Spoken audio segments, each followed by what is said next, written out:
Les exemples, les faits, les enseignements que renferme la Bible révèlent l'esprit de Jésus à ceux qui vraiment veulent être rendus conformes à lui en sa mort.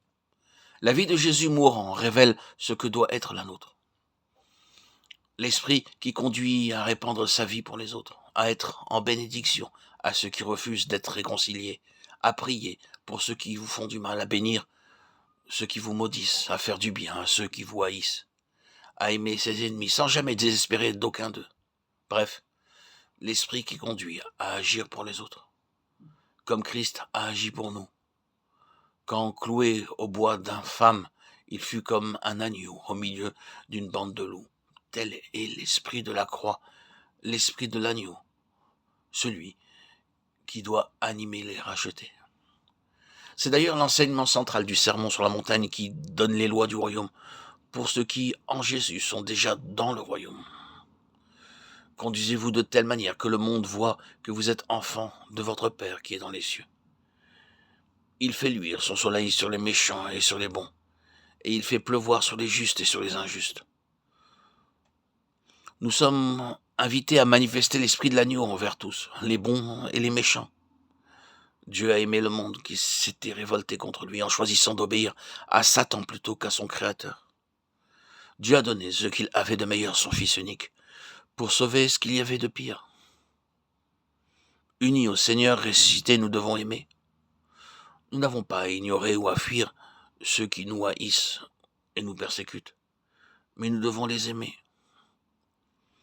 Que l'inimitié subsiste chez les enfants de Dieu, c'est possible, mais qu'il n'y ait pas d'inimitié mutuelle.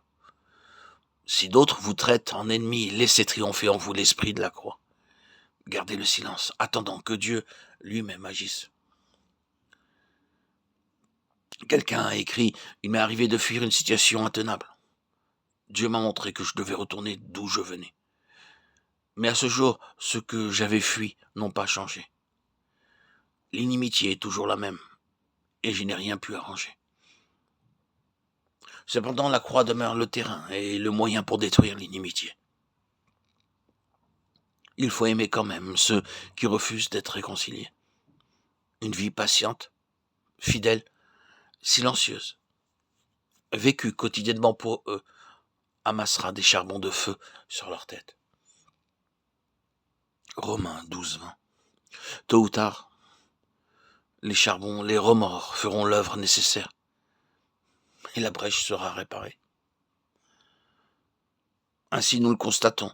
À nouveau, il faut que l'œuvre accomplie par le Seigneur au calvaire soit comme reproduite constamment dans nos vies.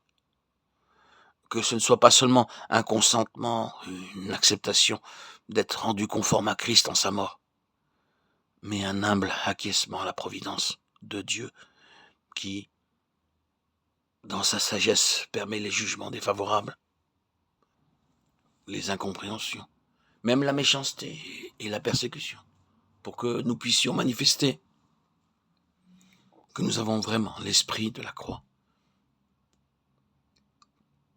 Comment pourrions-nous manifester l'esprit de l'agneau si nous n'étions pas placés dans des milieux difficiles, si nos circonstances n'étaient pas impossibles, humainement parlant?